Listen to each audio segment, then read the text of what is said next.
Comment dors-tu la nuit? Est-ce que tu dors bien ou tu es agité toute la nuit? Et qu'en est-il du matin? Est-ce que tu te réveilles facilement ou est-ce un vrai défi pour toi?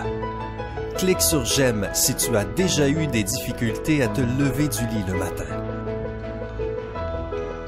Un sommeil réparateur est un aspect important de la vie qui peut même changer la qualité de cette dernière. Un bon sommeil est aussi crucial qu'un régime équilibré et que l'exercice physique. De plus, un mauvais sommeil peut affecter tes fonctions cérébrales, ton fonctionnement hormonal et ta performance au travail. Il peut augmenter le risque de maladie et même te faire prendre du poids. À cause de notre mode de vie, notre qualité de sommeil ainsi que la quantité a drastiquement baissé, si bien qu'aujourd'hui, nous avons un sommeil de mauvaise qualité. Si tu fais partie de ces gens-là, nous te proposons aujourd'hui une formule magique qui t'aidera à harmoniser ton sommeil et à rendre tes réveils plus doux. Nous espérons que tu atteindras de bons résultats. D'ailleurs, nous avons aussi un bonus à la fin de la vidéo qui te révélera les secrets d'une bonne position de sommeil. Regarde cette vidéo jusqu'au bout si tu veux te sentir frais demain matin.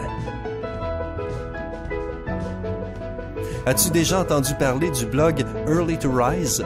Le coach sportif Craig Ballantyne en est l'auteur. Il parle d'alimentation saine et de sommeil profond.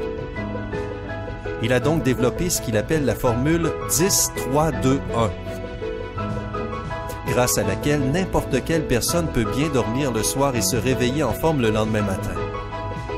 Il croit que la nuit idéale se prépare le soir, c'est-à-dire que tu dois te tenir prêt avant même d'éteindre la lumière.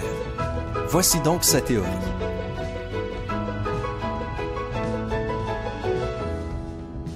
« 10 heures avant de dormir. » Voilà combien de temps à l'avance tu dois nettoyer ton sang des stimulants contenus dans la caféine. Même une petite dose peut générer trop d'énergie dans ton corps. De plus, cela stimulera ton système nerveux et tu pourrais donc ne pas réussir à te relaxer le soir venu. Donc, pas de café, ni de thé vert ou noir, pas de Coca-Cola, de boissons énergisantes, ni de sucreries 10 heures avant de dormir. Rien du tout.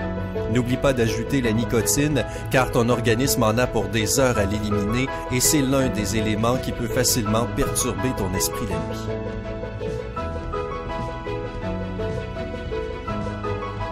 3 heures avant de dormir.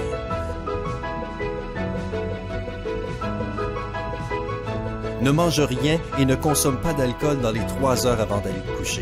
Ton corps brûle énormément d'énergie pour se débarrasser de toutes les substances contenues dans l'alcool et pour digérer un repas tardif. Dans ce cas, les soirs où tu te reposes chez toi après le travail, ton corps travaille en fait à toute puissance. Même si l'alcool peut te donner la sensation de somnolence le soir venu, il perturbera ton sommeil.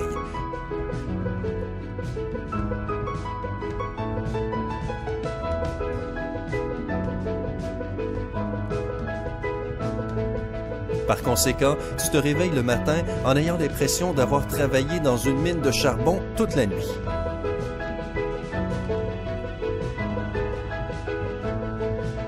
Deux heures avant d'aller au lit.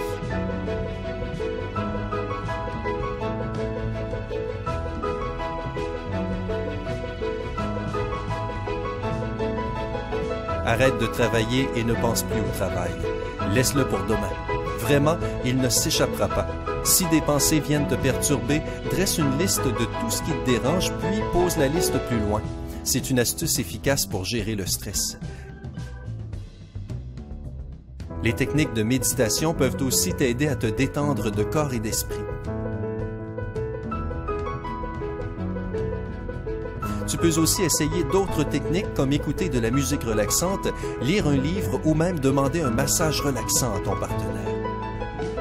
Essaie-les tour à tour et puis choisis ce qui te convient le mieux. Dis-nous celui que tu préfères dans les commentaires. 1 heure avant d'aller au lit.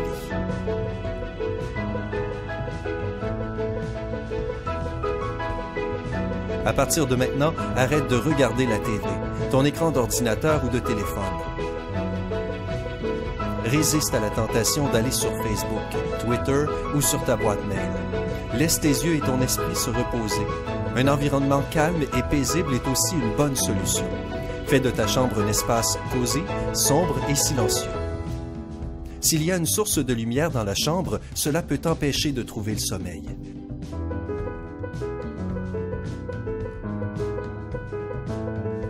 Utilise des rideaux occultants et des bouchons d'oreilles si nécessaire. Tu peux ajouter d'autres éléments relaxants si besoin. Par exemple, allumer des bâtonnets d'encens, un humidificateur ou même un ventilateur peuvent être utiles pour t'aider à trouver le sommeil. Pour terminer, tu peux essayer les techniques de relaxation.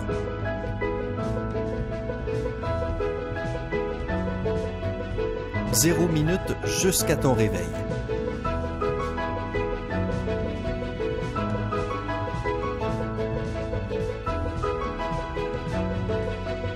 Tu n'aimes pas le son de ton réveil? Tu le reprogrammes 10 minutes après qu'il ait sonné tous les matins? Tu ne devrais pas faire ça. Éteins ton réveil et sors du lit tout de suite après. Ne tombe pas dans le piège en le reprogrammant dans quelques minutes encore et encore. Se lever dès que le réveil sonne t'aidera à adopter cette habitude essentielle. Se rendormir pendant encore 10 minutes ne te rendront pas moins fatigué quand tu es obligé de bouger. De plus, essaie de te réveiller à peu près à la même heure chaque jour. Ne casse pas ce rythme en fin de semaine. Après quelques semaines, tu n'auras probablement plus besoin de réveil. Bonus, quelle position de sommeil est la plus bénéfique? Notre position de sommeil peut avoir un impact significatif sur notre santé et sur notre état physique. Dors sur le dos si tu veux avoir l'air jeune pendant longtemps. Cette position creuse moins les rides car aucune pression n'est exercée sur ton visage. De plus, cette posture te permet de dormir la poitrine soutenue, ce qui prévient l'affaissement. Connais-tu d'autres secrets pour bien dormir? Partage-les dans les commentaires ci-dessous. Et n'oublie pas d'aimer la vidéo. Si cette vidéo obtient plus de 50 000 j'aime, nous te révélerons une...